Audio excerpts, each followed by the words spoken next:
Assalamualaikum warahmatullahi wabarakatuh. Perkenalkan, nama saya Asra Wilda dengan NIM 121601210227. Di sini saya akan membahas tentang pemerkosaan 3 anak di Luwu Timur.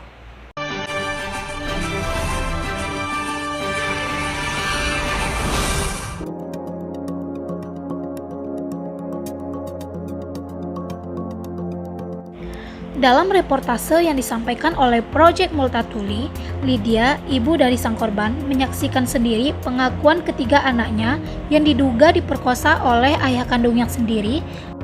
Setelah mendengar pengakuan dari sang anak, Lydia melaporkan pemerkosaan tersebut yang dialami ketiga anaknya yang masih di bawah umur 10 tahun ke kantor Pusat Pelayanan Terpadu Pemberdayaan Perempuan dan Anak. Dinas Sosial Luwu malah meminta terduga pelaku datang ke kantor alih-alih meminta lindungan sang korban.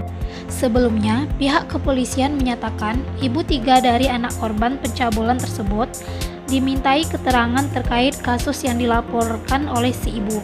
Melalui Kabid Humas Polda Sulawesi Selatan, meminta kepada Ibu Lydia untuk bersikap kooperatif dalam penanganan dan penyelidikan kasus ini sehingga dugaan pencabulan ini dapat terang benderang.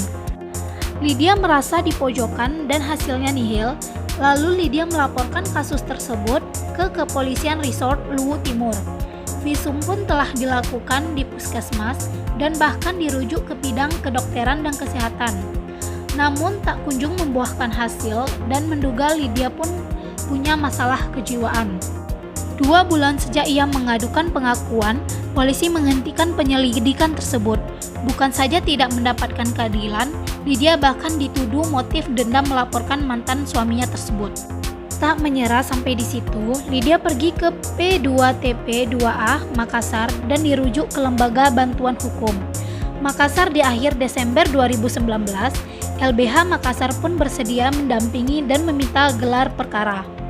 Akan tetapi, pada tanggal 14 April 2020, hasil gelar perkara menyebutkan Polda Sulsel merekomendasikan Polres Luwu Timur untuk menetapkan menghentikan proses penyelidikan tersebut. Setelah sekian lama kasus ini dihentikan, namun kasus ini kembali mencuat setelah tulisan tentang kejadian tahun 2019 ini yang dibuat oleh Project Multatuli pada tahun 2021 viral kembali di media sosial. Akhirnya polisi menyatakan ingin memeriksa ibu dari 3 anak yang diduga menjadi korban pemerkosaan tersebut. Pemeriksaan itu terkait dibukanya kembali penyelidikan kasus dugaan pencabulan 3 anak tersebut. Dengan hal ini, kepolisian dengan mengatakan bahwa pihak masih membutuhkan bukti yang cukup agar penyidikan dapat dilanjutkan. Kepolisian menyebut setiap bukti baru yang muncul pasti akan dialami oleh sang penyidik, dengan tuntutan untuk melakukan penyidikan kembali.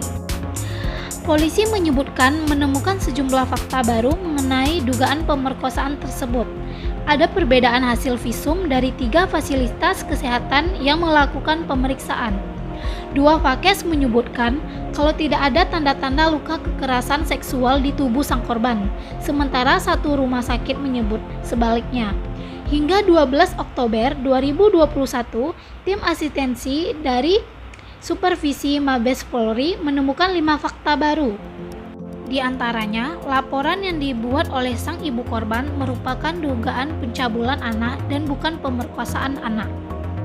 Karena masih kurang mendapatkan fakta-fakta dari sang ibu, akhirnya psikologi forensik melaksanakan penyidikan untuk mendapatkan fakta baru dari orang tua sang korban. Ia menyebutkan ibu korban bersedia hadir untuk memberikan keterangan penyidik membuka kembali kasus ini dengan laporan polisi model A tanggal 12 Oktober 2021. Terkait psikologi forensik, Ramadan menjelaskan pemeriksaan ini memerlukan waktu karena prosesnya tidak sebentar, minimal waktunya 1 minggu. Pemeriksaan psikologi forensik sudah berjalan dan sedang berproses di Polres Luwu Timur. Namun kasus ini sampai sekarang masih belum jelas. Seharusnya dalam kasus ini, psikologi forensik sangat berperan penting. Dengan kasus ini, peran psikologi forensik ialah dengan mengumpulkan bukti-bukti yang dapat menjerat pelaku untuk melakukan wawancara kognitif. Jika wawancara kognitif dilakukan, mungkin hasilnya mencapai 25 atau 35% lebih banyak akurat dibanding teknik wawancara standar kepolisian. Karena psikologi forensik dapat melakukan pelatihan teknik investigasi saksi pada polisi. Pernyataan diajukan dalam wawancara kognitif kepada pelaku dapat menggali beberapa informasi seperti apakah pelaku melakukan perbuatan tersebut dengan kesadaran, apakah pelaku melakukan perbuatan tersebut dengan mengetahui bahwa perbuatan itu benar atau salahnya, dengan mengecek apakah pelaku berbohong setelah masa penyidikan. Untuk kasus ini, psikologi forensik harus melakukan dengan cara menggunakan lie detector untuk mendapatkan jawaban yang lebih akurat terhadap sang pelaku.